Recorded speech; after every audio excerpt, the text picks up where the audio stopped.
it's my pleasure to introduce Professor Dilafuz Williams. She's a professor of leadership and sustainability education at Portland State University. She's authored over 70 articles and spoken at more than 200 talks across the nation. She takes great joy of engaging with plants, soil, critter, and people. Thank you, Dilafuz. Hello, everyone. It is so incredibly beautiful to see you all here this morning. We are gathered here today because of our commitment to children, to youth, to land, and to the gardens. I want you to close your eyes for a second and just picture yourself with a rosemary plant. When I teach, I always start with actually bringing the herb to the classroom. And that's because this particular herb, rosemary, has a number of cultural stories. There are so many stories around all our herbs, cultural stories. And rosemary, just picture yourself taking in the oils and breathe that in and open your lungs. And with that, metaphorically, let's open our minds to what emerges in this conference, at this place, in this moment for all of us. Most fundamentally, rosemary is about memory. And we are all here gathered together to create memory so that that can sustain us in the work that we are all doing. You can open your eyes. I know many of you already have. So yes, let's see.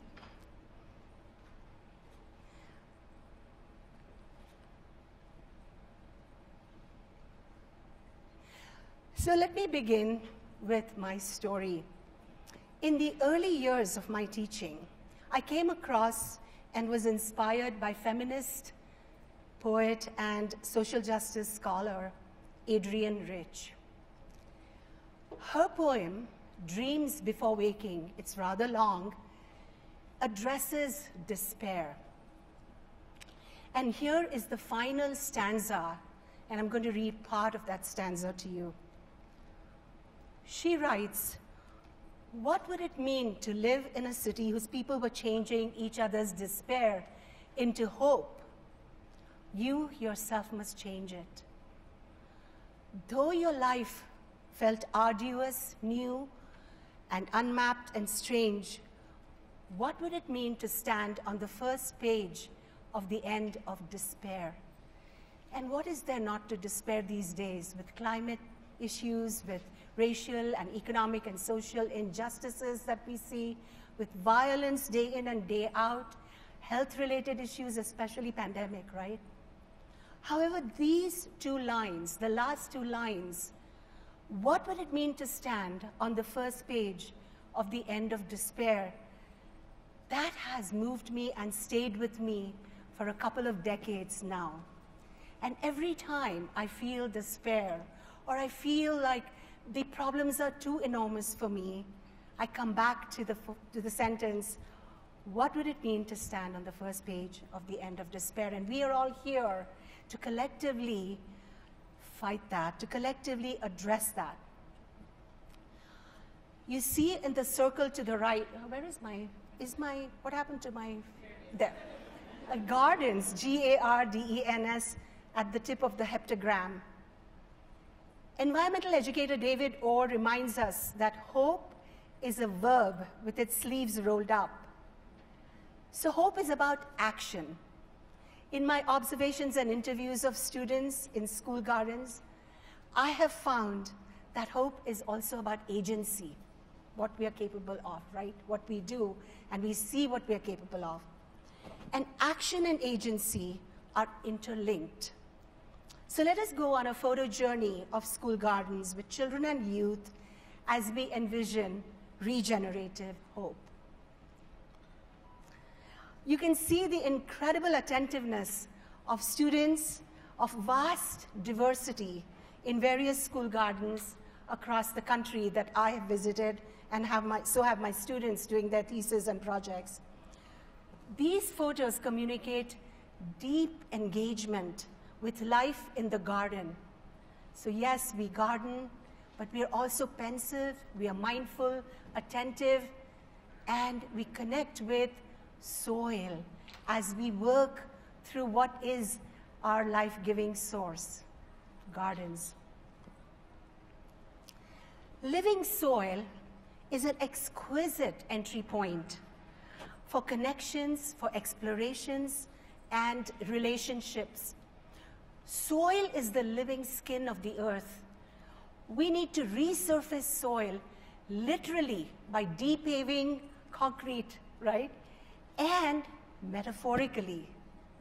For too long, soil has been out of sight and out of mind. But as we all know, we gardeners know, landscapes shape mindscapes, right?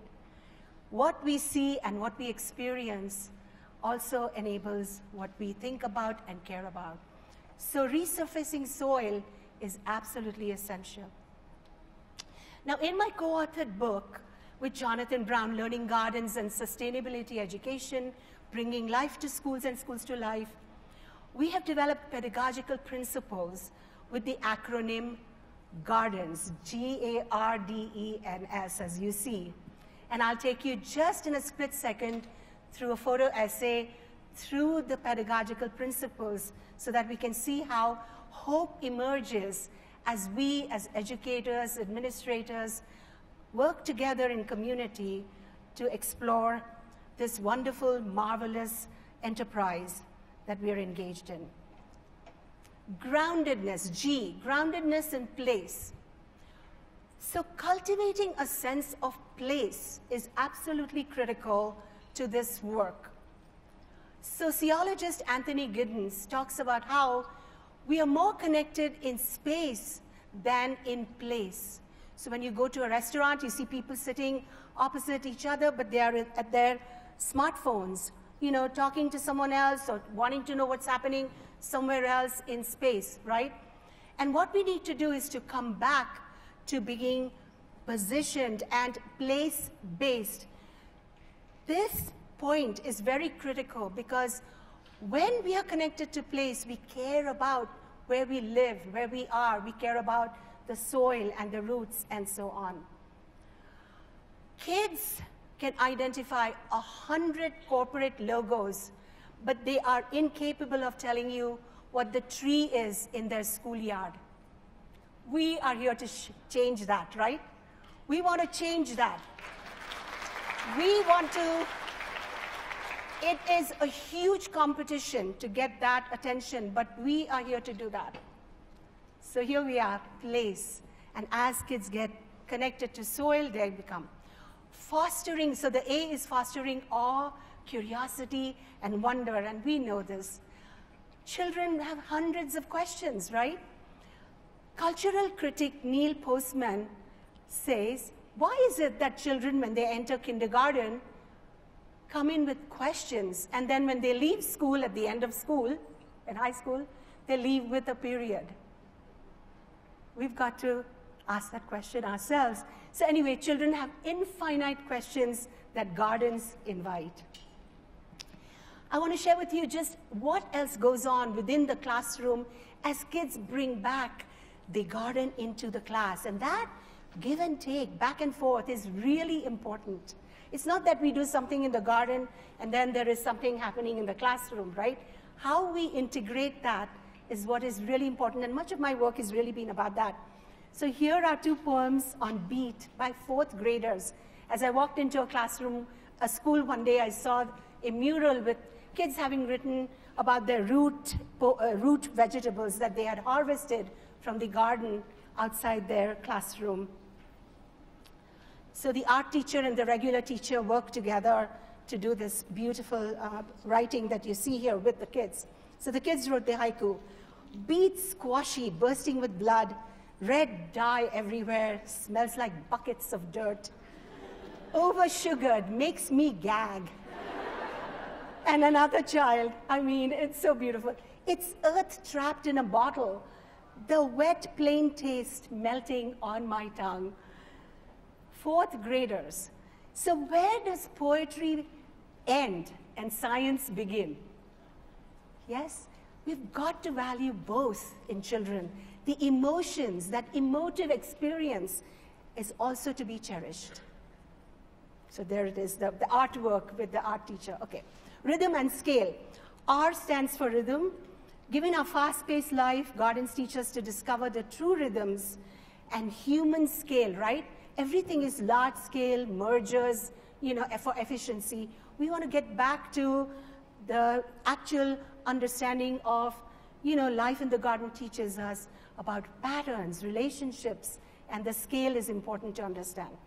Valuing biocultural diversity. So we value diversity often in cultural terms, but in the garden, there's a connection between biological diversity and cultural diversity. And here you see a pastel, oil pastels created by students in 1st and 2nd grade, blended classroom. I was there when they did this after a harvest festival. Here is the critical point, trying to capture the diversity of colors, textures, and shapes, size, all of this, and becoming aware of that, right? That diversity is something they need to be aware of, and of course they learn cultural stories. So garden is representation of nature in its absolute heterogeneity, right? We want to overcome homogeneity.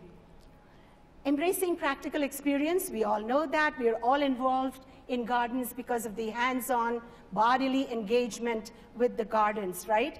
So here on the left side is the Three Sisters Garden. Many of you know about Sister Corn, Sister Bean, and Squash. And children have harvested their wonderful produce there. And to the right, I learned from a Somalian refugee father who taught me to grow okra, even though I'm an avid gardener in Portland. I never knew that okra could grow there, and I learned from him. Indigenous knowledge matters. Nurturing interconnectedness, the end part of it. So here is a child who says, when I interviewed, learning garden teaches you responsibility. You get to know yourself since everything is connected. Finally, awakening the senses. Our senses of smell, touch, taste, and hearing are all significant ways of perceiving information and understanding the world around us. Those senses help us do that. But too often we forget to use these senses, and of course gardens awaken and activate the senses, whether we like it or not. We always are able to do that. So here they are, tasting, harvesting, cutting, and sharing, caring and sharing. So finally, this work, I took you through the pedagogical principles of gardens, GARDENS, right? But at its heart, this work is really about transformation. We are transforming education as we look at and develop critical sensibilities in children.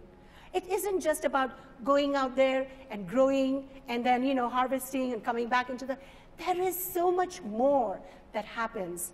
And I want to encourage us to think about what this child says. One middle schooler said, I don't want to always rely on large businesses to feed us. That understanding of corporations and how we are completely entangled and helpless sometimes. The other one says, and that's the bottom, you can see the two slides. I was there at the Blanche house when the kids actually went and fed the hungry and the homeless. And she says, I think about the hungry and the homeless and how I can be of service to them. So we are talking about food justice, social justice, economic justice, and so on, and disengagement from large-scale corporations who are controlling our guts, our food, our bodies, right? We want to disengage from them. All right. So here we are. Regenerative Hope, my title, Regenerative Hope. It is about renewal. It is about revival, restoring, reforming, reconstructing. We are not talking about hokey hope or mythical hope or wishful thinking, right? We're not just sitting there thinking, oh, these are great things. No. To regenerate means to revitalize, to refresh, to reclaim, to replenish. And we do so through palpable, tangible, demonstrable action and agency. So we have to share the stories that we are all involved with.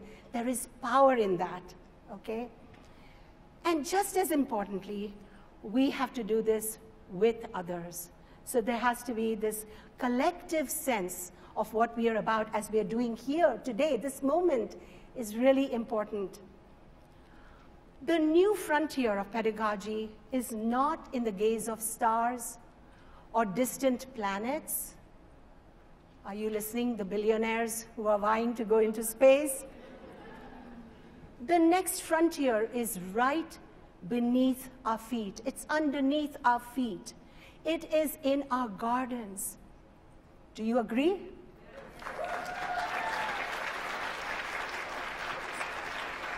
So we have gathered here to truly celebrate all of life, human and non-human, intertwined and interlinked seamlessly in a garden. We are all part of a movement that honors life. Give a shout out if you feel you're part of this and want to continue. Namaste. Thank you.